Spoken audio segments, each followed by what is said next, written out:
मैं एक हिंदू के रूप में पैदा जरूर हुआ हूं, लेकिन मैं एक हिंदू के रूप में हरगिज नहीं मरूंगा। डॉक्टर अंबेडकर ने 13 अक्टूबर 1935 को नासिक के एवला सम्मेलन में कहा था।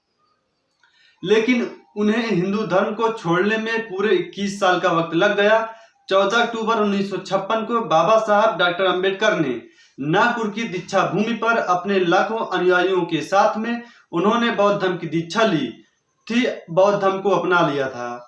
लेकिन बौद्ध धर्म ही क्यों? डॉक्टर अंबेडकर ने मुसलमान, सिख या फिर क्रिश्चियन बनने का फैसला क्यों नहीं किया? बौद्ध धर्म की बातों को डॉक्टर अंबेडकर को सबसे ज्यादा प्रभावित किया और आखिर डॉक्टर अंबेडकर को एक बेहतर धर्म ढूंढने में 21 साल का वक्त लग गया। यह सवाल अक्सर लोगों के मन में आता है कि आखिर हिंदू धर्म को छोड़ने के बाद डॉक्टर अंबेडकर ने बौद्ध धर्म क्यों अपनाया? इसके बारे में कई तरह के भ्रम फैलाए गए। इसी संदर्भ में भी यह अक्सर पूछा जाता है, आखिर उन्होंने हिंदू धर्म क्यों छोड़ा और ईसाई, इस्लाम या सिख धर्म क्यों नहीं अपनाया? इन सवालों का मुकम्मल जवाब डॉक्टर अंबेडकर के लेख बुद्ध और उनके धर्म का भविष्य में लिखा हुआ है। डॉक्टर अंबेडकर ने बताया है कि क्यों बौद्ध धर्म उनकी नजरों में श्रेष्ठ और क्यों यह पूरी मानव जात के लिए कल्याणकारी है। महाबोधि सोसाइटी की मासिक पत्रिका कोलकाता 1950 में doctor Ambedkar writing and speeches के खंड 17 के भाग में आपको मिल जाएगा। इस लेख में उन्होंने दुनिया के सर्वाधिक प्रचलित जाति धर्मों बौद्ध धर्म, हिंदू धर्म, ईसाई धर्म, इस्लाम की तुलना की है। इन चारों धर्मों को अपनी अलग अलग कसौटियों पर डॉक्टर अंबेडकर कसते हैं। बुद्ध को मानवीय रूप बाबा साहब को पसंद आया।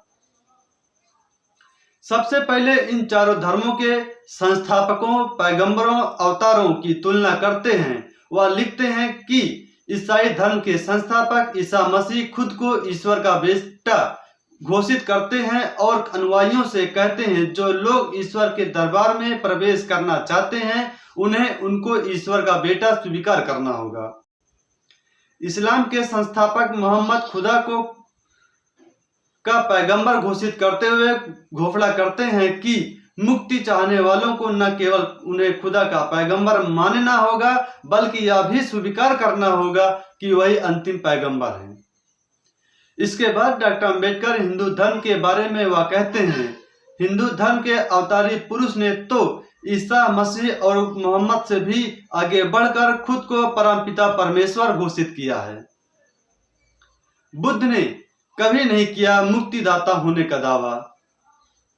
इन तीनों की तुलना गौतम बुद्ध से करते हुए डॉक्टर अंबेडकर लिखते हैं, बुद्ध ने एक मानव के बेटे के तौर पर जन्म लिया, एक साधारण पुरुष बने रहने पर संतुष्ट रहे और वह एक साधारण व्यक्ति के रूप में अपने धर्म का प्रचार करते रहे। उन्होंने कभी किसी अलौकिक शक्ति का दावा नहीं किया और न ही अपनी किसी अलौकिक शक्ति को सिद्ध करने के लिए चमत्कार दिखाए। बुद्ध ने मार्गदाता में स्पष्ट भेद किया। ईसा पैगंबर, मोहम्मद और कृष्ण ने अपने को मोक्षदाता होने का दावा किया, जबकि बुद्ध केवल मार्गदाता होने पर ही संतुष्ट थे। डॉक्टर अंबेडकर ऐसा कोई भी धर्म स्वीकार करने के लिए तैयार नहीं थे जिसमें ईश्वर या ईश्वर के बेटे, पैगंबर या खुद ईश्वर के अवतार के लिए कोई जगह हो। उनके गौतम बुद्ध एक मानव है, मानव धर्म एक मानव धर्म है जिसमें ईश्वर के लिए कोई जगह नहीं है। बुद्ध धर्म विश्वास नहीं, तर्क और अनुभव पर आधारित है।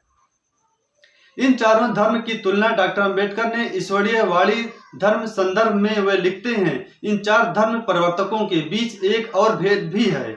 ईसा और मोहम्मद दोनों ने दावा किया है कि इनकी शिक्षा ईश्वर या अल्लाह की वाणी है और ईश्वर वाणी होने के कारण इसमें कोई गलती नहीं हो सकती और न ही इस पर शक किया जा सकता है।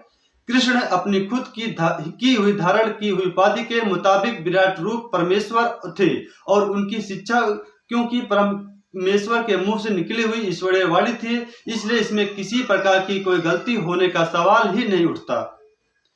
इन तीनों की तुलना बुद्ध से करते हुए डॉक्टर अंबेडकर लिखते हैं, बुद्ध ने अपनी शिक्षा में इस तरह से अंतिम सत्य होने का दावा नहीं किया।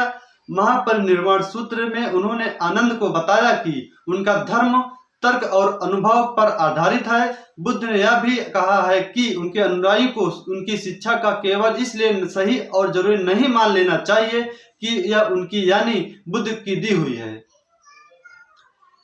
यदि किसी विशेष समय स्थिति में इस शिक्षा में से कोई बात सटीक न मालूम होती हो तो इसमें उनके अनुयायी सुधार कर सकते हैं और कुछ चीजों का त्याग कर सकते हैं। बौद्ध धर्म में सुधार, संशोधन और विकास की संभावना है।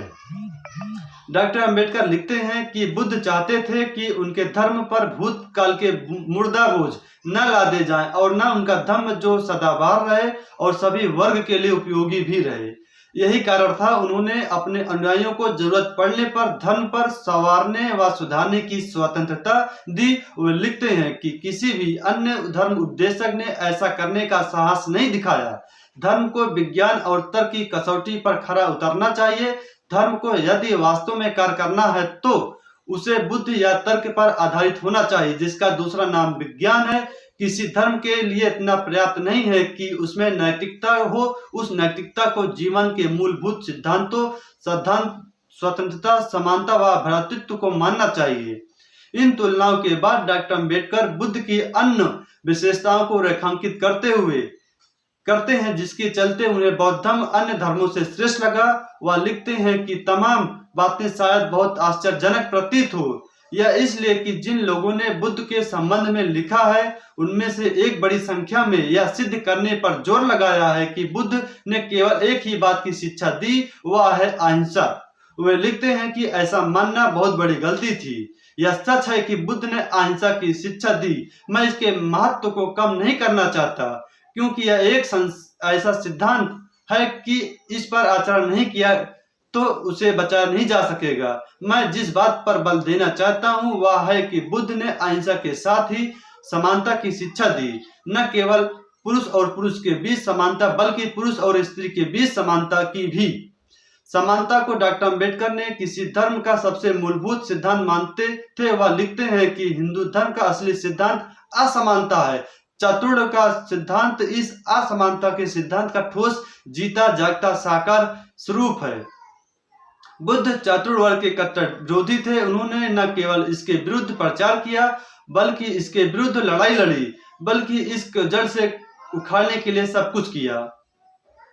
हिंदू धर्म के मुताबिक न शूद्र न नारी धर्म के उपदेशक हो सकते हैं, ये न सन्यासी हो सकते हैं और न ही ईश्वर तक पहुंच सकते हैं। दूसरी ओर बुद्ध ने शूद्रों को भिक्षु संघ में शामिल किया। उन्होंने नारी भिक्षुणी बनने का अधिकार स्वीकार किया। बल्कि अंबेडकर ने हिंदू धर्म छोड़ने की घोषणा की 1936 में अपने मशहूर भाफड़ एनिहिलेशन कास्ट में कर दी थी। लेकिन उन्होंने धर्म परिवर्तन 1956 में जाकर किया। इसी बीच उन्होंने सभी धर्मों को अध्ययन किया और फिर उन्होंने अपने हिसाब से एक श्रेष्ठ धर्म का चयन किया। अच्छे और कल्याणकारी धर्म की खोज उन्होंने बौद्ध धर्म तक ले गई। इसीलिए उन्होंने अपने अनुयायियों के साथ बौद्ध धर्म को ग्रहण किया। उन्होंने कहा था, मैं ऐसे धर्म को मानता हूँ जो स्वतंत्रता, समानता और भाईचारा सिखाए। बाबा साहब की यह शब्द आज भी उनके अनुयायियों को बुद्ध की ओर जाने की प्रेरणा देते हैं।